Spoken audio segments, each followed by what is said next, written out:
So today we have Aang from the Avatar The Last Airbender taking on Deku from My Hero Academia.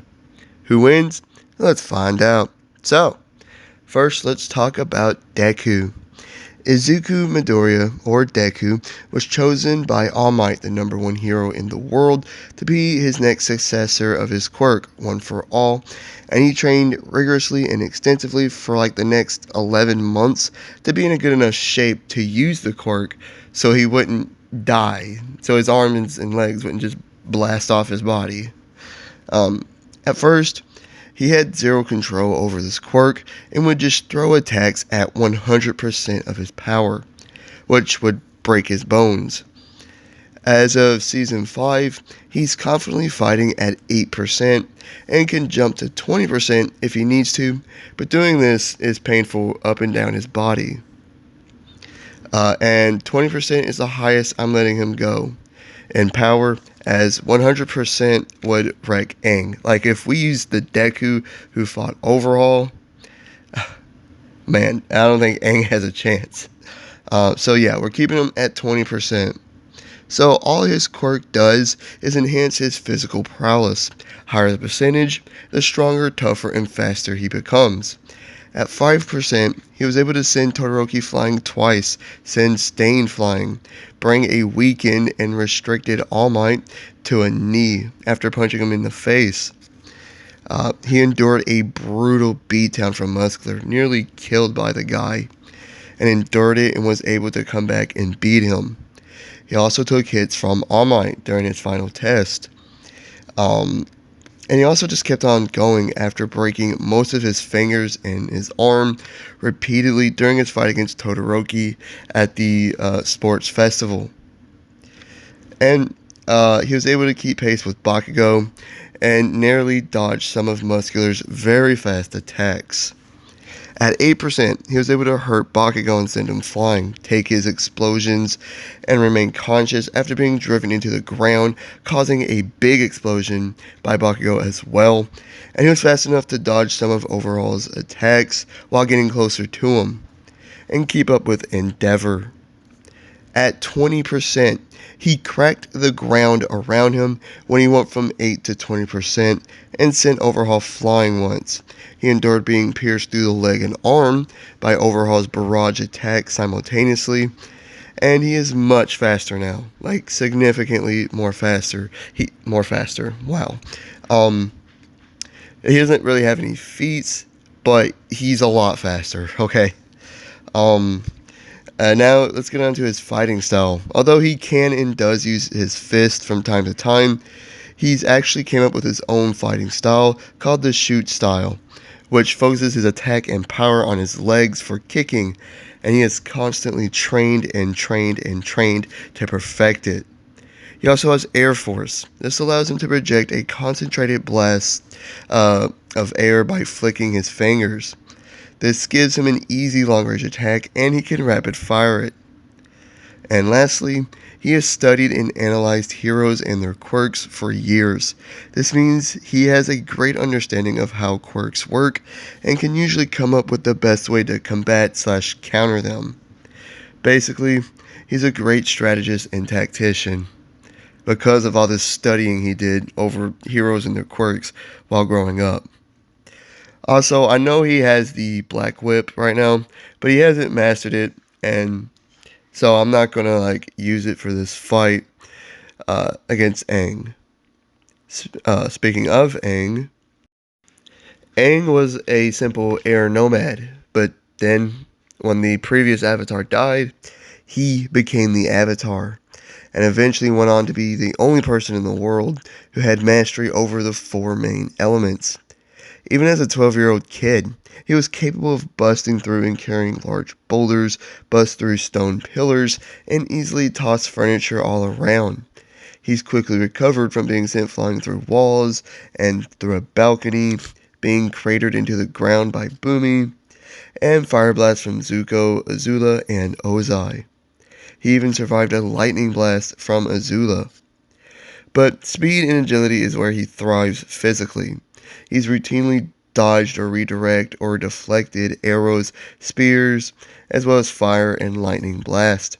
He even dodged several fire blasts from Zuko at point blank range.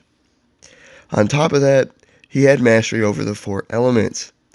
As an air nomad, airbending was his preferred element, but would switch when needed.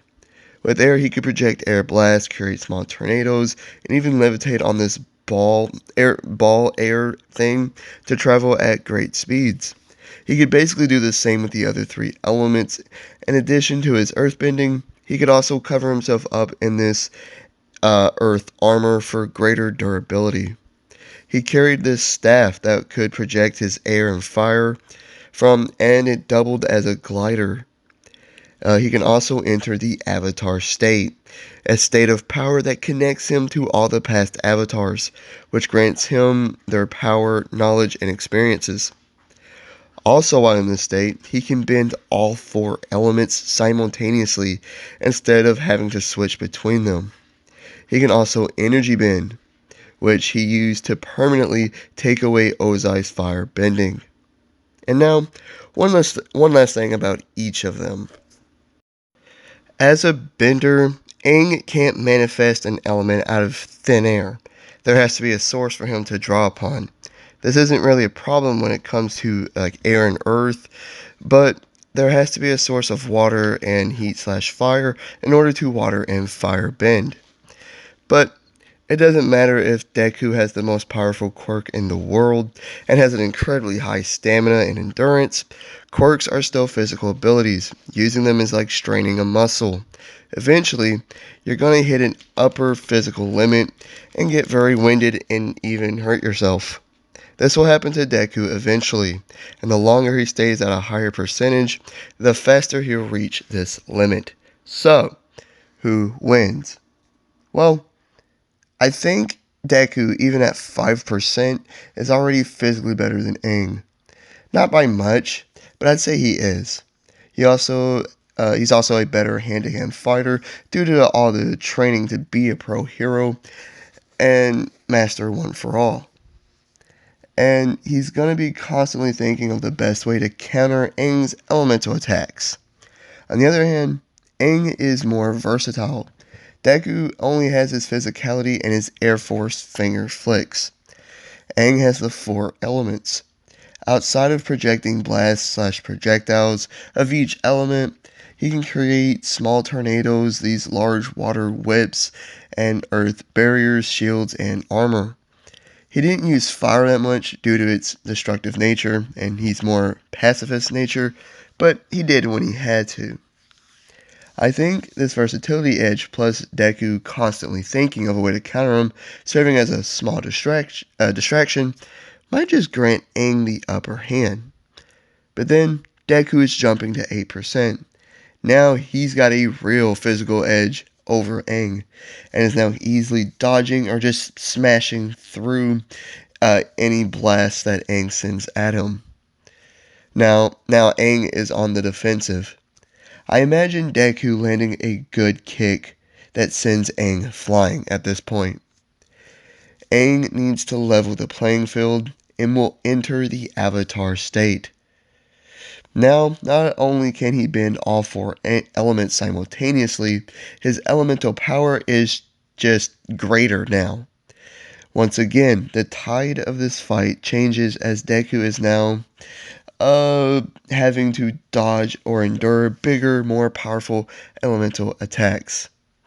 Not being able to get in close to do significant damage, Deku is going to pop up to 20%. Now he's fast enough to get in close and can take Aang's attacks a lot better. Only thing is, his entire body is in pain right now. It's bearable for him, but the sooner he can end this fight, the better, as he won't be able to keep this up for very long. After a great fight, I think Deku would finally land that fatal blow, like a kick to the back of the head, and Aang would go down.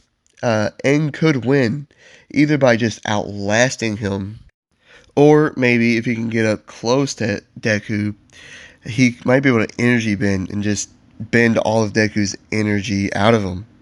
That would definitely take Deku out of the fight. But at 20%, Deku is just so much faster and stronger, and I am going to be siding with Deku. Deku wins. Like and subscribe if you did enjoy. Leave a comment of what you think and hit the notification bell to be notified of all my future videos and all the great stuff. I'll catch you on the next one. Have a great day. Peace.